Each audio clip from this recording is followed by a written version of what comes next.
السلام عليكم ورحمة الله وبركاته.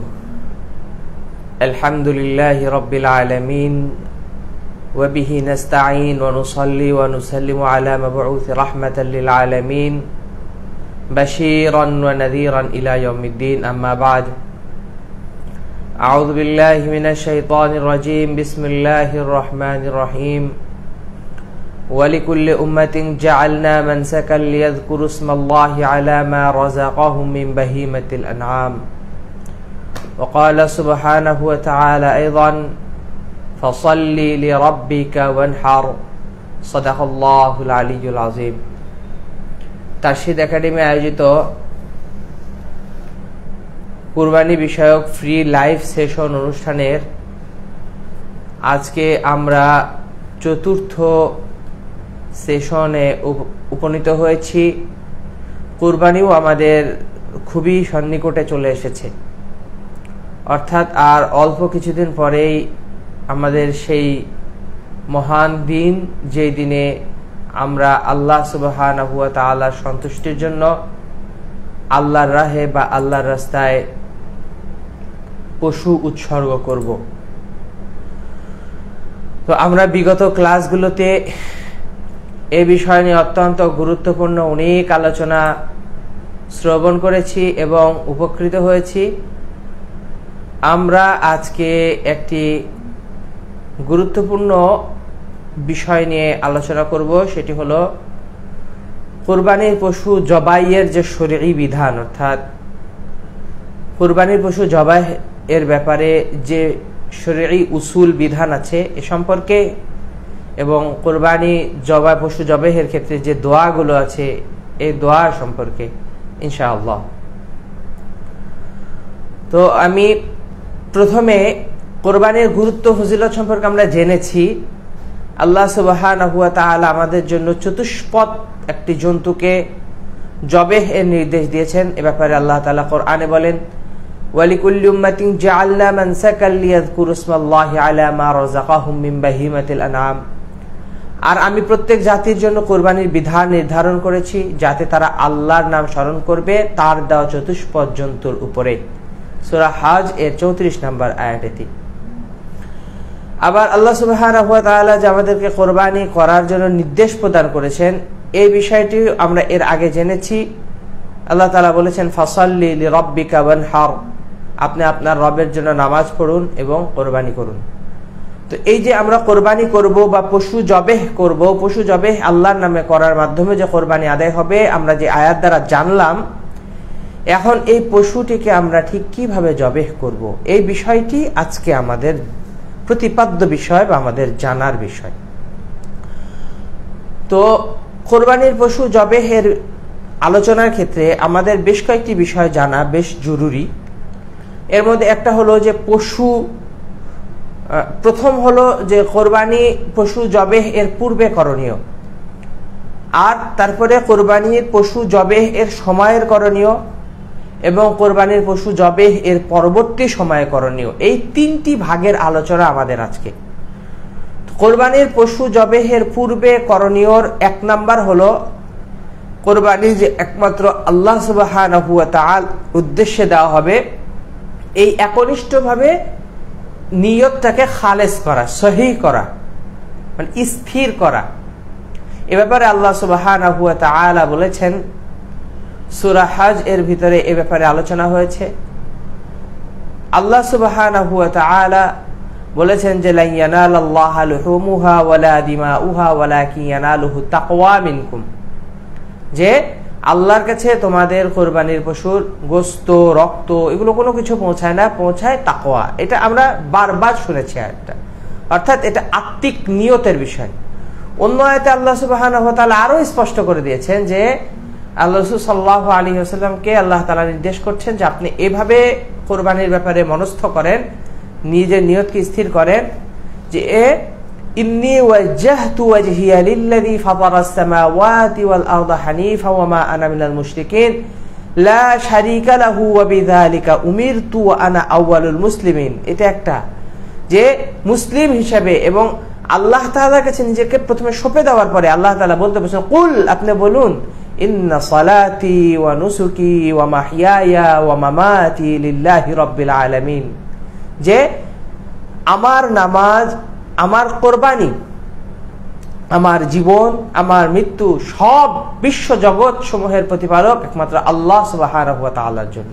অর্থাৎ এই আয়াতের ভিতরে আল্লাহ তাআলা রাসূলুল্লাহ সাল্লাল্লাহু আলাইহি ওয়াসাল্লামকে দিয়ে এ কথা বলানোর মাধ্যমে সারে জাহানের সারে উম্মতকে এই কথা বলার এবং নিজের ব্যাপারে এই নিয়তের ব্যাপারে স্থির হওয়ার নির্দেশ দিয়েছেন যে তোমরা এই ব্যাপারে স্থির হও যে তোমাদের কোরবানি একমাত্র রব্বুল আলামিনের জন্য হবে। এই নিয়তকে স্থির করা কোরবানির আগে। এরপরে কোরবানির পশুকে প্রস্তুত করা, এটা হলো কোরবানি আগের প্রস্তুতি। আর কোরবানির পশুকে প্রস্তুতির আগে আরেকটি প্রস্তুতি আছে, সেটি হলো কোরবানির পশু জবেহ এর যে অস্ত্র আছে এই অস্ত্রটিকে ধারালো করে নেওয়া, অর্থাৎ ধারালো অস্ত্র দ্বারা জবেহ করা। ভোঁতা অস্ত্র দ্বারা, যে অস্ত্র দ্বারা জবেহ করলে পশুর কষ্ট হবে এমন কোনো অস্ত্র দ্বারা পশুকে জবেহ না করা, কারণ এতে পশুর অনেক কষ্ট হয়। কিন্তু আমরা তো মানে এই বিষয়টি খেয়াল অনেক ক্ষেত্রে রাখিও না, মানে জবেহের পরেও খোঁচাইতে থাকি পশুকে, তার জানটা বের হওয়ার সুযোগও আমরা দিতে চাই না। তো এই যে বিষয়গুলো, কষ্ট কম হওয়া, কম দেওয়া, এটা রাসূলুল্লাহ সাল্লাল্লাহু আলাইহি ওয়াসাল্লামের পক্ষ থেকে নির্দেশনা আছে ব্যাপারে। সুনানে নাসাইতে 4411 নম্বর হাদিসের মধ্যে রাসূলুল্লাহ সাল্লাল্লাহু আলাইহি ওয়াসাল্লাম বলেন, ইন্নাল্লাহা কাতাবাল ইহসানা আলা কুল্লি শাইইন ফাইযা ক্বাতালতুম ফাহসিনুল ক্বাতলাতা ওয়া ইযা যাবাহতুম ফাহসিনুয যাবাহা। যে রাসূলুল্লাহ সাল্লাল্লাহু আলাইহি ওয়াসাল্লাম বলেন, আল্লাহ সবকিছুর উপরে ইহসানকে আবশ্যক করেছেন। অতএব তোমরা যখন কোনো কিছুকে হত্যা করার প্রয়োজন হবে তো হত্যা করার ক্ষেত্রে উত্তম পন্থায় হত্যা করবে, যাতে তার কষ্ট কম হয়। আর যখন জবেহ করবে তখন উত্তম পন্থায় জবাই করবে। আর তোমাদের প্রত্যেকের ছুরিতে ধার দিয়ে নেওয়া জরুরি, উচিত, এবং জবাইকৃত জন্তুকে ঠান্ডা হতে দেওয়া উচিত। এটা রাসূলুল্লাহ সাল্লাল্লাহু আলাইহি ওয়াসাল্লামের পক্ষ থেকে আমাদের জন্য নির্দেশনা। এই হাদিসটি তো আমাদের জন্য একদম স্পষ্ট নির্দেশনা দেয় যে কোরবানির পশু জবেহের ক্ষেত্রে যেই অস্ত্র দ্বারা আমরা জবেহ করব সেটা অবশ্যই ধারালো হতে হবে, ধার করে নিতে হবে। এটা হলো কোরবানির পশু জবেহের পূর্বের প্রস্তুতি।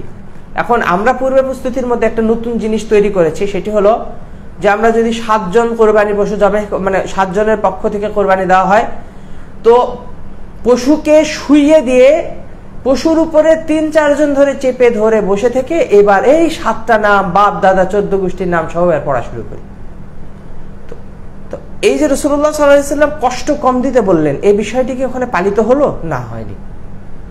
উপরন্তু এই 7টি নাম এভাবে বাপ দাদার নাম সহ পড়াটারও তো কোনো জরুরত নেই, কারণ নিয়তটা তো আমার ইরাদাতুল কলব, আমার অন্তরের মধ্যে যে আমি নিয়ত করেছি যে আমি কোরবানি করব। এই পশুটি যখন 7 মানে কেনা হয়েছে, শরঈ বিধান তো কোরবানি পশু কেনার সময় যে 7 জনের পক্ষ থেকে দেওয়া হবে ওই 7 জন শরীক হয়ে যাবে, বা পরবর্তীতেও কোরবানি পশু ক্রয়ের পরেও যদি কাউকে শরীক করা হয় তাও তো তখনই নিয়ত হয়ে গেছে যে এই পশুতে 7 জন বা 6 জন বা 5 জন বা 4 জন কে কে যুক্ত হচ্ছে, কারণ আল্লাহ সুবহানাহু ওয়া তাআলা আলিমুম বিযাতি সুদূর, অন্তরের খবরও জানেন। তো এক্ষেত্রে নতুন করে এই নাম, দাদার নাম, বাবার নাম 14 গোষ্ঠী ধরে নাম বর্ণনা করে তারপরে জবেহের দিকে অগ্রসর হওয়ার কোনো জরুরত নাই। এ ব্যাপারে শরীরী কোনো ভিত্তিও নাই। এটা আমাদের দেশের একটা প্রচলিত রুসুমাত হয়ে গেছে, এটা থেকে আমাদের বের হয়ে আসা জরুরি। এটা জরুরত নেই। আমি যে অন্তরে নিয়ত করেছি আল্লাহ সুবহানাহু ওয়া তাআলার সন্তুষ্টির এবং আল্লাহ প্রাপ্তির, আল্লাহর নৈকট্য প্রাপ্তির যে নিয়ত করেছি, এটাই আমার জন্য যথেষ্ট। তো এই হলো আমাদের কোরবানির প্রস্তুতি। প্রথম হলো পশুকে সুন্দর করে পরিপাটি করে, মানে তৈরি করে জবেহ এর যে জায়গা এখানে নিয়ে আসা। তার আগে পশুর যে অস্ত্র দ্বারা আমরা পশুকে জবেহ করব সেটাকে ধার করে নেওয়া। কোরবানির পশুর সামনে, মানে পশুর সামনে অস্ত্র ধার করা বা নাড়াচাড়া করা, এটাকে ওলামায়ে কেরাম মাকরুহ বলেছেন। যে এটা পশু স্বাভাবিকভাবে, এটা আমরা দেখলেও কষ্ট পাই বা ভয় পাই। তো পশুর সামনে এরকম করলে সে একটা অবলা প্রাণী, সে তো কথা বলতে পারে না। তো আমরা তার সামনে এভাবে অস্ত্র নিয়ে যদি নাচানাচি করি বা তার সামনে ধার দেই, তো সে তো এমনিতে ভীত সন্ত্রস্ত হবে। তো এই জন্য এটাকে ওলামায়ে কেরাম অনুৎসাহিত করেছেন, মাকরুহ বলেছেন। আমরা এটা থেকে বিরত থাকবো, আগে ধার করে রাখবো অস্ত্র। এরপরে কোরবানির পশুটিকে আমরা কিবলামুখী করে শোয়াবো, অর্থাৎ আর আমাদের কোরবানির পশুটি এই যে বাম দিকে থাকবে, অর্থাৎ আমাদের ডান হাত দ্বারা যেন আমরা জবেহ করতে পারি, জবেহকারী যেন সহজে জবেহ করতে পারে।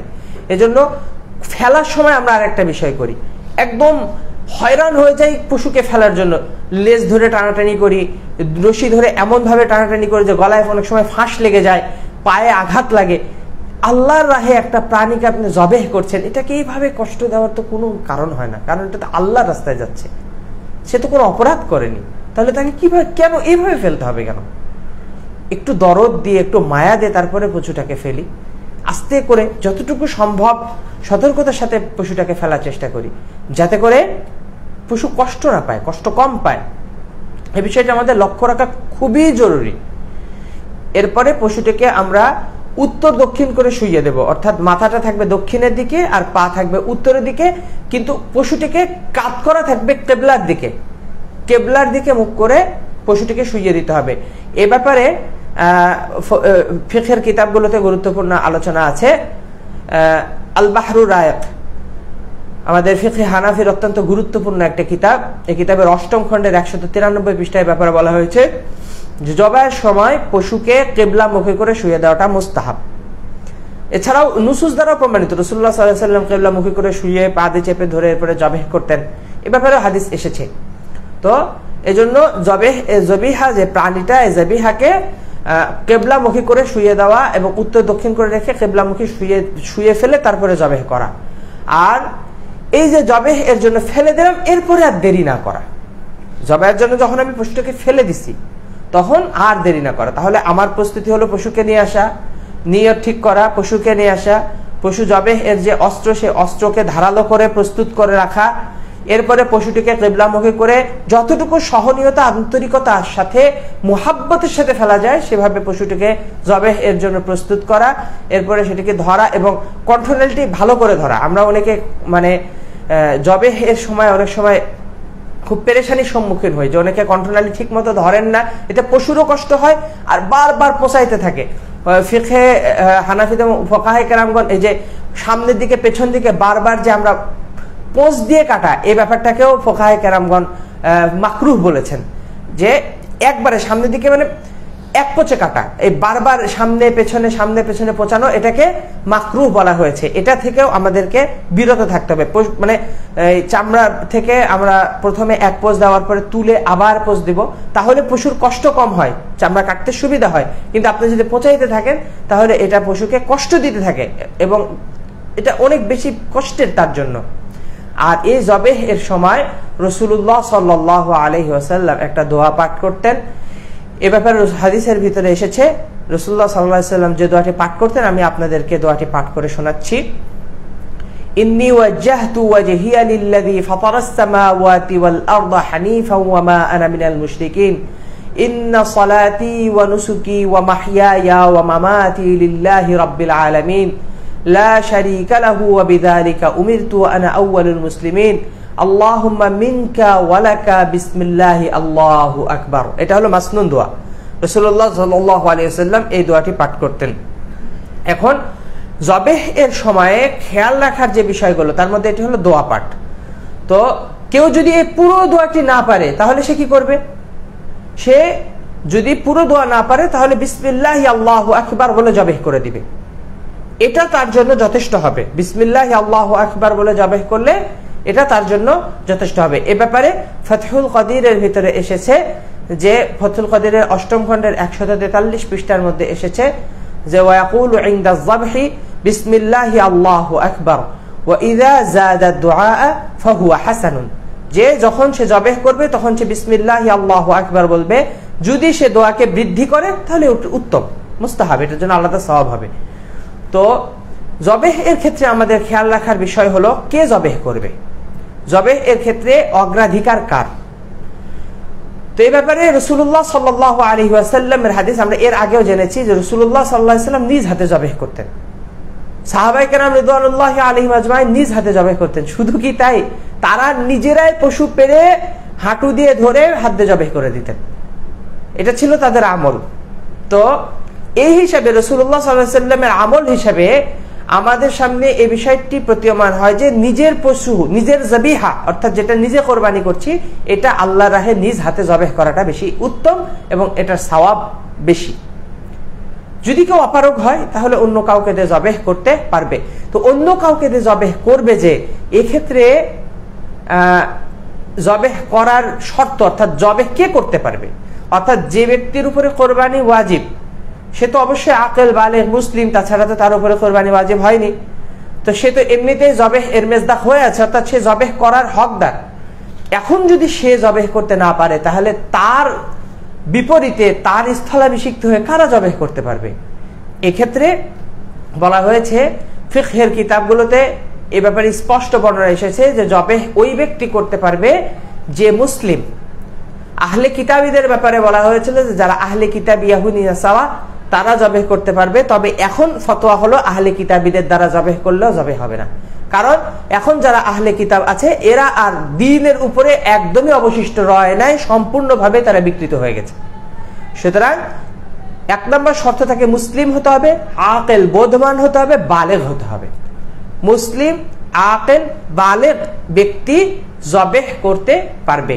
আবার আরেকটা বিষয় যে এরকম শর্ত তার মধ্যে পাওয়া গেছে কিন্তু জবেহের সক্ষমতা নাই, এরকম ব্যক্তিকে জবাই করায়েন না, কারণ এতে প্রচুর কষ্ট হয়।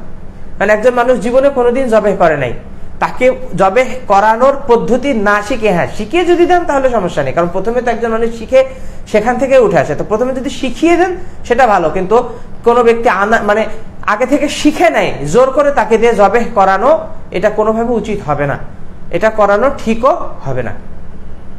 এটা হলো জবেহ এর ক্ষেত্রে আমাদের খেয়াল রাখা। জবেহের ক্ষেত্রে আরেকটা বিষয় খেয়াল রাখা হলো যে দ্রুত পোজ দিয়ে জবেহ করে ফেলা, ধারালো অস্ত্র দিয়ে একদম সুন্দরভাবে পোজ দিয়ে জবেহ করা, এবং অবশ্যই অবশ্যই দোয়া পাঠ করা, বিসমিল্লাহ আল্লাহু আকবার অবশ্যই পাঠ করা।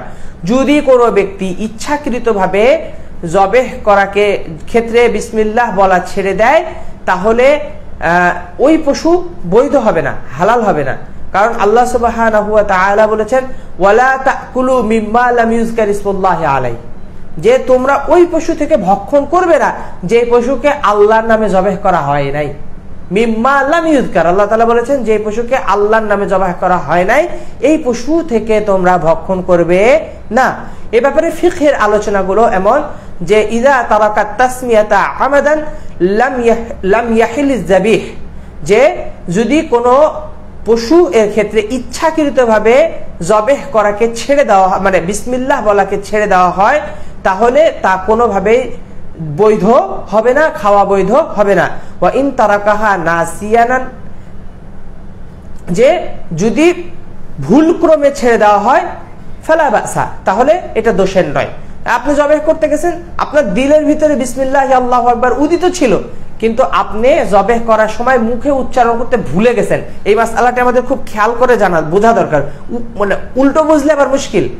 বিসমিল্লাহ, আমি আবারও বারবার রিপিট করছি, বিসমিল্লাহ আল্লাহু আকবার বলাটা আমাদের জন্য অত্যাবশ্যক।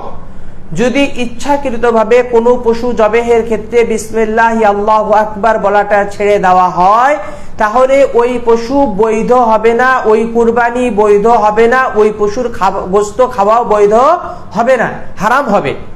কিন্তু কোন ব্যক্তি জবেহ করার সময় সে বিসমিল্লাহ আল্লাহু আকবার বলতে চেয়েছে, এই নিয়ত করে জবেহ করতে গিয়েছে, কিন্তু যখন ছুরিতে পোঁচ দিয়েছে মুখে বিসমিল্লাহ আল্লাহু আকবার উচ্চারণ করতে ভুলে গিয়েছে মুসলিম ব্যক্তি, তাহলে যদি অনিচ্ছাকৃত হয়, বাস্তবিকই যদি অনিচ্ছাকৃত হয়, বাস্তবেই যদি অনিচ্ছাকৃত হয়, আমি বারবার উচ্চারণ করছি, বাস্তবেই যদি বিসমিল্লাহ আল্লাহু আকবার অনিচ্ছাকৃতভাবে উচ্চারণে ভুল হয়, যে তার মনে ছিল বিসমিল্লাহ বলার নিয়ত এবং সে বলতেও চেয়েছিল কিন্তু জবেহের সময় সে ভুলে গিয়েছে, তাহলে এই পশুর গোশত বৈধ হবে। কিন্তু যদি ইচ্ছাকৃতভাবে বিসমিল্লাহ আল্লাহু আকবার ছেড়ে দেয় তাহলে সেই পশুর গোশত খাওয়া বৈধ হবে না, কুরবানিও বৈধ হবে না, জবেহ বৈধ হবে না, বরং পশুটি হারাম হয়ে যাবে। এ ব্যাপারে কোরআনের আয়াত আমি উল্লেখ করেছি, এর বাইরে ফিকহের কিতাব থেকে ইবারত পড়েছি। এই ব্যাপারে এই ইবারতটি উল্লেখ করেছে আল বাহরুর রায়কের 8ম খণ্ডের 193 পৃষ্ঠায়। এ হলো আমাদের জবেহ এর ক্ষেত্রে খেয়াল রাখার বিষয়। আরেকটি বিষয় আমাদেরকে খেয়াল রাখতে হবে, যদি জবেহের ক্ষেত্রে একাধিক ব্যক্তি অংশগ্রহণ করে, অর্থাৎ একজন জবেহ করছে, তারপরে আবার মানে পশু তো আমাদের অনেক কয়জন পশু ধরে না, তো একটা বড় প্রাণীকে যখন ফেলা হয় তো যে ব্যক্তি জবেহ করে তার পাশে আরো অনেকেই ধরে, তো যারা জবেহের এই যে পশুকে জবেহের ক্ষেত্রে সহযোগিতা করছে, ফিকহের ভাষায় তাদের সবাইকে জবাইয়ে অংশগ্রহণকারী হিসেবে নির্ধারণ করা হয়, হ্যাঁ, যে তারা জবেহ করার ক্ষেত্রে সহযোগিতা করছে। যদি এমন হয় যে একাধিক ব্যক্তি জবাই অংশগ্রহণ করে, তাহলে প্রত্যেকে একসাথে বিসমিল্লাহি আল্লাহু আকবার বলবে। আবার আরেকটা বিষয়, যে একটা পশু জবেহ করছে একজন, তো জবেহ করার ক্ষেত্রে সে জবেহ করতে করতে কোনো কারণে সে জবেহ শেষ করতে পারে না, আরেকজন জবেহ করতে গেছে, তাকেও বিসমিল্লাহি আল্লাহু আকবার বলতে হবে। ইচ্ছাকৃত ছেড়ে দিলে, ওই অবস্থাতে ইচ্ছাকৃত ছেড়ে দিলে জবেহ পূরণ হয় নাই, অর্থাৎ একটা পশু জবেহ করা হচ্ছে, জবেহের ক্ষেত্রে বিষয়টি হলো যে 4টি রগ, কণ্ঠনালী, এই যে শ্বাসনালী, খাদ্যনালী এবং দুই পাশে 2 ধমনী, এই 4টির মধ্যে ন্যূনতম 3টি রগ কাটতে হবে। এর কম হলে জবেহ সহি হবে না, মিনিমাম 3টি রগ কাটতে হবে ন্যূনতম, তাহলে জবেহ সহি হবে। এর কম অবস্থায়, অর্থাৎ একটা রগ হয়তো কেটেছে বা অর্ধেক কেটেছে, কোনো কারণে সে আর জবেহ করতে পারছে না, আরেকজন জবেহের জন্য শরীক হয়েছে, তাকেও বিসমিল্লাহি আল্লাহু আকবার বলতে হবে আবশ্যক।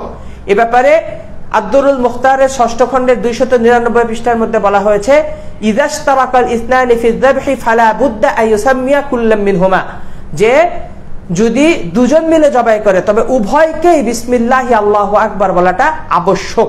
যদি দুয়ের জায়গায় আরো বেশি লোক জবাই করে, অংশগ্রহণ করে, তাহলেও তাকে বিসমিল্লাহি আল্লাহু আকবার অবশ্যই বলতে হবে। ইচ্ছাকৃত কোনো একজন, আমি আবারও বলছি, একাধিক ব্যক্তি যদি কোরবানির পশু জবেহে অংশগ্রহণ করে, একটা পশু, একটা জবিহা জবেহ করার ক্ষেত্রে একাধিক ব্যক্তি যদি অংশগ্রহণ করে, আর সেক্ষেত্রে ইচ্ছাকৃতভাবে এই একাধিক ব্যক্তির কোনো একজন বিসমিল্লাহি আল্লাহু আকবার বলা ছেড়ে দেয়, তাহলে অবশ্যই অবশ্যই ওই পশুটি হালাল হবে না, কুরবানি সহি হবে না, বরং হারাম হয়ে যাবে। যে কয়জন জবেহে অংশগ্রহণ করবে প্রত্যেককেই অবশ্যই বিসমিল্লাহি আল্লাহু আকবার বলতে হবে। বিস্তারিত জানতে চাইলে আমরা আদ-দুরুল মুখতারের 6ষ্ঠ খণ্ড 280 পৃষ্ঠা থেকে 300 পৃষ্ঠা পর্যন্ত বা 310 পৃষ্ঠা পর্যন্ত মোতালা করতে পারি। এর ভিতরে কোরবানির সব বিষয়গুলো আলোচনা করা হয়েছে, তবে এই বিষয়টি 299 পৃষ্ঠায় বিশেষভাবে উল্লেখ করা হয়েছে, এটা বৈরুত ছাপা। তো পশুকে জবেহ করার ক্ষেত্রে একটু দয়া দেখানো, এই বিষয়টি আমি আগেই আলোচনা করেছি, যে পশু জবেহ করার ক্ষেত্রে অবশ্যই আমাদেরকে একটু দয়া দেখাইতে হবে। রাসূলুল্লাহ সাল্লাল্লাহু আলাইহি ওয়াসাল্লাম কোরআনুল কারীম আল্লাহ সুবহানাহু ওয়া তাআলা এই ব্যাপারে নির্দেশনা দিয়েছেন। আল্লাহ তাআলা বলেন, ওয়া মাই ইউআযযিম শাআইরাল্লাহি ফাইন্নাহা মিন তাকওয়াল কুলুব, যে ব্যক্তি আল্লাহর নিদর্শনসমূহকে সম্মান করে তা তার হৃদয়ের তাকওয়া থেকে উৎসরিত। অর্থাৎ কোন ব্যক্তি যদি আল্লাহ তাআলার জন্য যেটি উৎসর্গিত হবে সেই বস্তুর সম্মান প্রদর্শন করে, মোহাব্বত দেখায়, আন্তরিকতা প্রদর্শন করে, তাহলে আল্লাহ সুবহানাহু ওয়া তাআলা বলেন যে এটা তার দিল থেকে উৎসরিত তাকওয়ার একটা উত্তম নিদর্শন। এই আয়াতটি সূরা হজ এর 32 নম্বর আয়াত, যে আল্লাহ সুবহানাহু ওয়া তাআলা এখানে যে কোনো আল্লাহর জন্য উৎসর্গিত মানে বস্তুর ব্যাপারে দয়া প্রদর্শনের ব্যাপারে নির্দেশনা প্রদান করেছেন বা নির্দেশ প্রদান করেছেন, উৎসাহিত করেছেন। সুতরাং আমরা কুরবানির পশু জবেহের ক্ষেত্রে অবশ্যই দয়া প্রদর্শন করব, এটা আমাদের জন্য জরুরি। এখন জবেহ যখন আমাদের হয়ে গেল, এখন আমাদের করণীয় কি? আমরা একটা কাজ করি, আমাদের এলাকাতে বা বিভিন্ন অঞ্চলে এই কাজটি ব্যাপকভাবে প্রচলিত। জবেহ করা সারা, মানে জবেহ কেবল হচ্ছে, এর আগে এক ব্যক্তি ছুরি কাঁচি নিয়ে ওই পশুর পা ধরে রেডি হয়ে থাকে, জবাই করা শেষ, ইমাম সাহেব বা হুজুর বা যে ব্যক্তি জবেহ করছে, জবেহকারী ছুরিটা সরানোর আগেই সে পায়ের মধ্যে ছুরি বসায় দেয়, মানে তার মানে তর্স হয়েছে না, এখনই তাকে এই গরুটি বা ছাগলটির চামড়া ছিলে প্রস্তুত করে দিয়ে দৌড় দিতে হবে। আর বাস্তবতাও এমন যে এরা তো কন্ট্রাকচুয়াল, যে এক জায়গায় মানে কন্টাকে গরু বা ছাগল ছড়ানোর কাজ করে, এরপরে আবার আরেকটার পেছনে দৌড়ায়, এরপরে ওটা হয়ে গেলে আরেকটার পেছনে দৌড়ায়। তো এই অর্থ কামাই করতে গিয়ে আল্লাহর মাখলুকগুলোর উপরে জুলুম করে এবং কোরবানিকে এর দ্বারা মাকরুহ করে ফেলে। ফুকাহে কেরামগণ ব্যাপারে বলেছেন যে কোন পশু নিস্তেজ হওয়ার আগেই যদি তার চামড়া খসানো হয় তবে এটা মাকরুহ, কেউ কেউ এটাকে মাকরুহে তাহরিমি বলেছেন। এ ব্যাপারে রাসূলুল্লাহ সাল্লাল্লাহু আলাইহি ওয়াসাল্লাম থেকে যে হাদিসটি আছে, এটা আমি কিছুক্ষণ পূর্বে আপনাদের সামনে বলেছি, আমি আবারও প্রাসঙ্গিক হিসাবে উল্লেখ করছি তাকিদের সহিত। রাসূলুল্লাহ সাল্লাল্লাহু আলাইহি ওয়াসাল্লাম বলেছেন যে আল্লাহ সবকিছুর উপর ইহসান করাকে আবশ্যক করেছেন। অর্থটি বোঝেন, আল্লাহ সকল কিছুর উপরে ইহসান করাকে ফরজ করেছেন। রাসূলুল্লাহ সাল্লাল্লাহু আলাইহি ওয়াসাল্লাম কাতাবা শব্দ ব্যবহার করেছেন। কাতাবা মানে আবশ্যক করা, অত্যাবশ্যক করা, ফরজ করা। আল্লাহ তাআলা প্রত্যেক বস্তুর উপরে ইহসান করা, অনুগ্রহ করাকে ফরজ করেছেন। অতএব যখন তোমরা কোনো কিছু হত্যা করবে বা জবেহ করবে, উত্তম পন্থায় হত্যা বা জবেহ করবে। আর তোমাদের প্রত্যেকের ছুরিতে ধার দিয়ে নেওয়া আবশ্যক, জরুরি, উচিত, এবং অজবাইকৃত জন্তুকে ঠান্ডা হতে দেওয়া উচিত। অর্থাৎ এই পশুটি যতক্ষণ পর্যন্ত তার জান বের হয়ে ঠান্ডা না হবে ততক্ষণ পর্যন্ত এই পশু ছেলা যাবে না। যদি যায়, ছেলা হয়, তাহলে এই কোরবানি মাকরুহ হয়ে যাবে। সুতরাং আমরা তাহলে আমাদের পুরো আলোচনা, এই যে পুরো আলোচনা থেকে আমাদের জন্য সামারি, যেটা এই সামারিতে যাওয়ার আগে আরো কয়েকটি বিষয় আমি উল্লেখ করি। সেটা হলো যে রাসূলুল্লাহ সাল্লাল্লাহু আলাইহি ওয়াসাল্লাম জীবিত পশু থেকে অঙ্গ কাটাকে হারাম বলেছেন। চামড়া ছোলা তো মাকরুহ। এরপরে আমরা তো চামড়া ছুলি এক পাশ থেকে চামড়া ছিলতে থাকে আরেক পাশে, মানে পশু লাফাইতেছে, কোন জায়গায় এর মধ্যে একটা কেটে নিয়ে ব্যাস গোস্ত কাটা শুরু হয়ে যায়। অথচ জামে তিরমিজি 1480 নম্বর হাদিস, রাসূলুল্লাহ সাল্লাল্লাহু আলাইহি ওয়াসাল্লাম বলেন, মান কাতাআ মিনাল বাহিমাতি ওয়া হিয়া হাইয়াতুন ফাহুয়া মাইতাতুন। যে রাসূলুল্লাহ সাল্লাল্লাহু আলাইহি ওয়াসাল্লাম বলেন, জীবিত অবস্থায় যে প্রাণীর কোনো অংশ কাটা হয় তা মৃত বা হারাম হয়ে যাবে। অর্থাৎ একটা পশু এখনো লাফাচ্ছে, মানে সে এখনো জীবিত আছে, পুরোপুরি তার জান বের হয় না। আপনি একটা অংশ ফট করে তার শরীর থেকে কেটে নিলে ওই অংশ কিন্তু আপনার জন্য খাওয়া হালাল হবে না। কারণ দামে মাসফু, যেটা প্রবাহিত রক্ত, এই প্রবাহিত রক্ত পুরো শরীরের ধমনী থেকে সকল রক্ত, এটা তো নাপাক।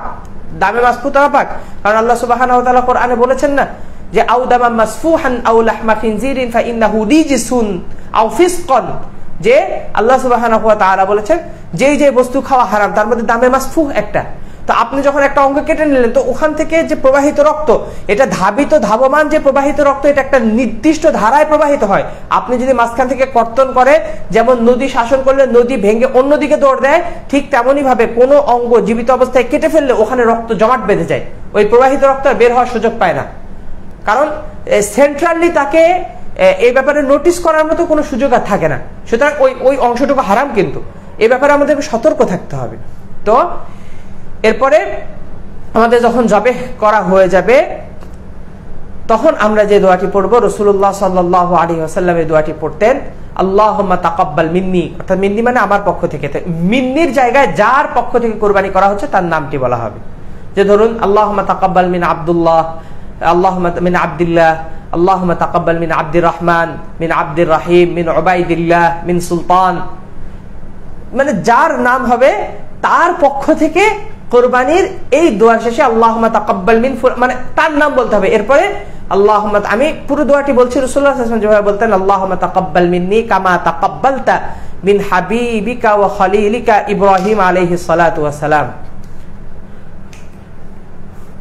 যে হে আল্লাহ, আপনি আমার পক্ষ থেকে, বা যার কথা বলা হচ্ছে যে আল্লাহ তার, আপনি অমুকের পক্ষ থেকে এই কোরবানিকে কবুল করেন, যেমন ভাবে আপনি আপনার বন্ধু, আপনার খলিল ইব্রাহিম আলাইহিস সালাতু ওয়াস সালামের পক্ষ থেকে কোরবানিকে কবুল করেছিলেন। এটা হলো আমাদের জন্য কোরবানি এর দোয়া।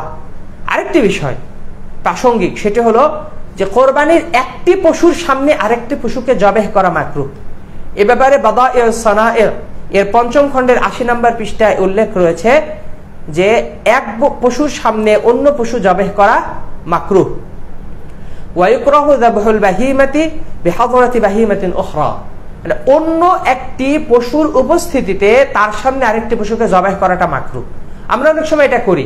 আমার অনেকগুলো পশু আছে, তো একটা মাঠের মধ্যে অনেকে আসে, এরপরে আমি সারি ধরে আমার সবগুলো জাবিহাকে দাঁড় করাই, সবাই দেখতেছে যে এই মিস্টারের কতগুলো না পশু জবেহ করা হবে। এবার একটা একটা করে জবেহ করে অন্যগুলো তাকায় থাকে। আচ্ছা, আপনি একটা জিনিস চিন্তা করুন তো, আপনার সামনে যদি মানুষের মধ্যে থেকে কোনো একজনকে জবেহ করা হয়, আপনি দেখে স্থির থাকতে পারবেন? পেরেশান হয়ে যাবেন, চিৎকার করতে থাকবেন, হাই হাই বলে অস্থির হয়ে যাবেন। এবং আপনি যখন জানছেন যে এরপর আমাকেও জবেহ করা হবে, তখন আপনার হালতটা কি হবে? তো একটা পশু, সে তো কথা বলতে পারে না, আমি আগেও বলেছি, এটা তার অভিব্যক্তি সে ব্যক্ত করতে পারে না। তার মানে তো এটা নয় যে তার সামনে আমি যাচ্ছে তাই করব না। এটা তো আমাদের দিনই শিক্ষা না, কারণ এটা তো আমি আল্লাহর জন্য উৎসর্গ করছি। তাহলে আমাকে ক্ষেত্রে সর্বোচ্চ সতর্ক থাকতে হবে। এই বিষয়গুলো আমাদের অবশ্যই খেয়াল রাখাটা জরুরি। এই হলো আমাদের আজকের কোরবানির মোটামুটি আলোচনা। সবশেষ আর দু একটি বিষয় বলে আমি আমার কথা শেষ করছি, সময়ও শেষ হয়ে গেছে। কোরবানি করার সময় কোরবানিকারী যিনি কোরবানি করবেন তিনি ওখানে উপস্থিত থাকা। জবেহ মানে যে ব্যক্তি জবেহ করবেন, নিজের কোরবানি নিজে জবেহ করা তো অবশ্যই উত্তম, কিন্তু যদি জবেহ না করেন তারপরেও অন্ততপক্ষে নিজে ওখানে উপস্থিত থাকাটা মুস্তাহাব। এ ব্যাপারে মুস্তাদে আহমদে 22,657 নম্বর হাদিসে রাসূলুল্লাহ সাল্লাল্লাহু আলাইহি ওয়াসাল্লাম বলেছেন যে, হে ফাতেমা, উঠো এবং তোমার কোরবানির পশু জবাইয়ের সময় তুমি উপস্থিত থাকো, কেননা এর রক্তের প্রথম ফোঁটা পড়ার সাথে সাথে আল্লাহ সুবহানাহু ওয়া তাআলার পক্ষ থেকে তোমার সমস্ত গুনাহকে ক্ষমা করে দেওয়া হবে। 22,657 নম্বর হাদিস, মুস্তাদে আহমদের 22,657 নম্বর হাদিস এটি, যে রাসূলুল্লাহ সাল্লাল্লাহু আলাইহি ওয়াসাল্লাম তার নিজ কন্যা ফাতেমা রাদিয়াল্লাহু তাআলা আনহাকে উদ্বুদ্ধ করেছেন যে তিনি যেন তার জন্য যে পশুটি জবেহ করা হবে তার পক্ষ থেকে এই পশুটি জবেহের সময় উপস্থিত থাকে। এখানে আরেকটি বিষয় যে নারীদেরকে উপস্থিত থাকা জরুরি কিনা। ফাতুল কাদিরের 8ম খণ্ডের 146 নম্বর পৃষ্ঠায় উল্লেখ করা হয়েছে, নারী চাইলে পর্দার সাথে উপস্থিত থাকতে পারেন, তবে যেহেতু পর্দার বিষয় আছে সেজন্য উপস্থিত না থাকলেও কোনো সমস্যা নেই, অনুপস্থিত থাকলেও কোনো অসুবিধা হবে না। এরপরে আমাদের দেশে আরেকটি বড় ফিতনা বা বড় সমস্যা হলো জবাইয়ের পারিশ্রমিক।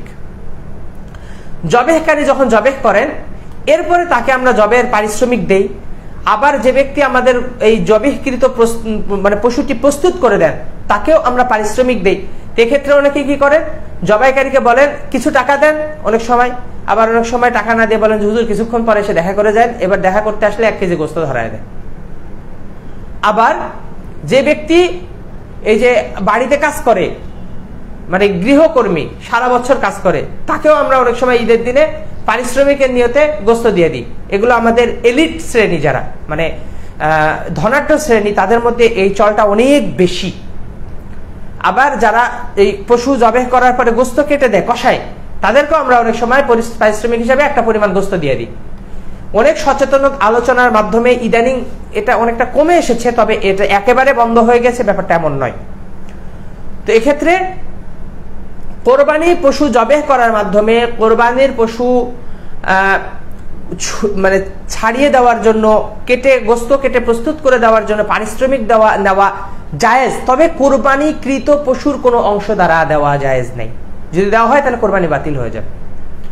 অর্থাৎ এ ব্যাপারে কিফায়াতুল মুফতির 8ম খণ্ডে 265 পৃষ্ঠার মধ্যে বলা হয়েছে যে জবাইয়ের জন্য পারিশ্রমিক নেওয়া জায়েজ, তবে কুরবানির গোশত বা চামড়া পারিশ্রমিক হিসেবে দেওয়া জায়েজ নয়। তো এক্ষেত্রে আমরা যদি কোরবানি যে করে দিয়েছে এবং যে গোশত কেটে দিয়েছে তাকে পারিশ্রমিক দিতে চাই তাহলে আমাকে আলাদা অর্থ প্রদান করতে হবে। হ্যাঁ, এরপর আমি যদি পারিশ্রমিকের নিয়তে না, আমার কোরবানির পশু থেকে আল্লাহ তাআলা যে গোশত দিয়েছেন এখান থেকে আমি যদি তাকে হাদিয়া দিই যে তার বাড়িতেও সে এই আমার গোশত রান্না করে খাবে, হাদিয়া দিতে পারি। এবং বাড়িতে যে গৃহকর্ত্রী থাকবে তাকেও কিন্তু আমরা পারিশ্রমিক হিসেবে গোশত দিতে পারবো না, হাদিয়া দিতে পারি। ঈদের দিন হাদিয়া দেওয়া নেওয়া এটা তো আল্লাহ রাসূল সাল্লাল্লাহু আলাইহি ওয়াসাল্লাম উদ্বুদ্ধ করেছেন যে তোমরা পরস্পরকে হাদিয়া দিবে, তাতে তোমাদের মধ্যে মহব্বত বাড়বে। এটা রাসূলুল্লাহ সাল্লাল্লাহু আলাইহি ওয়াসাল্লাম বলেছেন, উদ্বুদ্ধ করেছেন। কিন্তু এই হাদিয়া দেওয়া নেওয়ার বিষয়ে যেমন শরীয়ত উদ্বুদ্ধ করেছে, ঠিক তেমনই ভাবে এই পারিশ্রমিক দেওয়ার ক্ষেত্রে কোরবানির পশু দ্বারা পারিশ্রমিক দেওয়াকে সরাসরি নিষিদ্ধ করেছে এবং কেউ যদি দেয় তাহলে তার কোরবানি ফাসেদ হয়ে যাবে, কোরবানি আদায় হবে না, জায়েজ হবে না। এখন শরীকদের মধ্যে পারিশ্রমিক বিষয়টি কেমন? যদি কোনো কোরবানির পশুতে শরীক থাকে এবং একজন জবাই করে তবে সে অন্য শরীকদের থেকে পারিশ্রমিক নিতে পারবে না। কেমন বিষয়টি? যে ধরুন আপনারা 7 জন মিলে একটা গরু জবাই করেছেন, মানে কোরবানি করছেন। এখন শরীকদের মধ্যে থেকে একজন কোরবানি করছে, মানে কোরবানি জবাই করেছে, সেও তো কোরবানির এই অংশে শরীক। সেই ব্যক্তি কিন্তু অন্যদের পক্ষ থেকে এই কোরবানির পশু জবাই করে পারিশ্রমিক হিসেবে কোনো কিছু নিতে পারবে না, না টাকা না গোশত। যদি নেয় তাহলে সবার কোরবানি ফাসেদ হয়ে যাবে, কারণ এটা তো সে কোরবানির অংশ, মানে সে কোরবানির তো অংশগ্রহণ করেছে। এরপরে সে যদি এর জন্য আলাদা করে পারিশ্রমিক নেয় তাহলে বিষয়টি কেমন হলো? যে সবার থেকে আলাদা করে সে আলাদা উৎকোচ গ্রহণ করেছে, যেটা অন্যদের থেকে তার মানে মুনাফা বা তার লাভটাকে বেশি উঁচায় দিছে। এই উঁচায় দেওয়ার কারণে কোরবানি বাতিল হয়ে যাবে। কোরবানি আদায় হবে না, সেটা নিতে পারবে না। এ ব্যাপারে আহসানুল ফাতোয়া 7ম খণ্ডের 518 নম্বর পৃষ্ঠার মধ্যে উল্লেখ রয়েছে, লা ইয়াজুযু লিশ-শারীকি আল্লাযী ইয়াযবাহু আন ইয়াখুযা উজরাতান মিনাশ শুরাকাই, যে শরীক জবাই করে সে অন্য শরীকদের থেকে পারিশ্রমিক নিতে পারবে না। এটা আমাদেরকে অবশ্যই খেয়াল রাখতে হবে। এবার কোরবানির সময়ের পরে জবাই করা, এটা আরেকটা গুরুত্বপূর্ণ বিষয়, যে আমাদের জন্য কোরবানির নির্ধারিত সময় হলো 10, 11, 12 জিলহজ। এটা অতিক্রম হয়ে গেল, এখন পশু জবাই না করে জীবিত অবস্থায় রেখে দিয়েছেন, যে কোনো কারণে আপনি জবাই করতে পারেননি, এখন কিন্তু কোরবানির জন্য এটাকে আর জবাই করতে পারবেন না, এটাকে জীবিত অবস্থায় সদকা করে দিতে হবে। যদি কেউ জবাই করে ফেলে তাহলে এই জবাইকৃত বস্তুর পুরো গোস্তটিকে যারা হকদার তাদের মধ্যে সদকা করে দিতে হবে। কেউ মানে যারা কোরবানিকারী তারা খেতে পারবে না।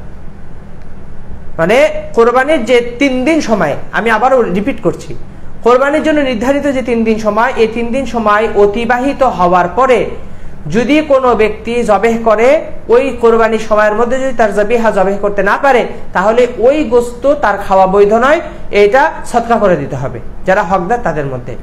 এ ব্যাপারে বাদায়ে সানায় এর 4th খণ্ডের 202 নম্বর পৃষ্ঠার মধ্যে উল্লেখ রয়েছে। সময় সংক্ষেপের কারণে আমি শুধু অনুবাদ বলছি, যে কোরবানির সময় অতিক্রান্ত হলে পশু জীবিত অবস্থায় সদকা করা ওয়াজিব। যদি সময়ের পর জবাই করা হয় তবে পুরো গোস্ত সদকা করা ওয়াজিব। আর যদি গোস্তের মূল্য জীবিত পশুর মূল্যের চেয়ে কম হয় তবে সে ঘাটতি পূরণ করাও ওয়াজিব। অর্থাৎ জীবিত পশুকে সদকা করতে হয়। এখন আমি জবাই করার পরে দাম কমে গেছে, যতটুকু কমেছে ওইটুকু অর্থ মিলিয়ে ওটা সদকা করে দেওয়া ওয়াজিব। এ ব্যাপারে আব্দুরুল মুখতারের ভিতরেও 6ষ্ঠ খণ্ডের 320 এবং 21 নম্বর পৃষ্ঠার ভিতরে বিস্তারিত আলোচনা এসেছে, যে তাশরিকের দিনগুলোর পরে যদি কেউ জবাই করে তাহলে পুরো গোস্ত সদকা করে দেওয়া ওয়াজিব বা আবশ্যক। এ হলো আমাদের জন্য আজকের গুরুত্বপূর্ণ আলোচনা।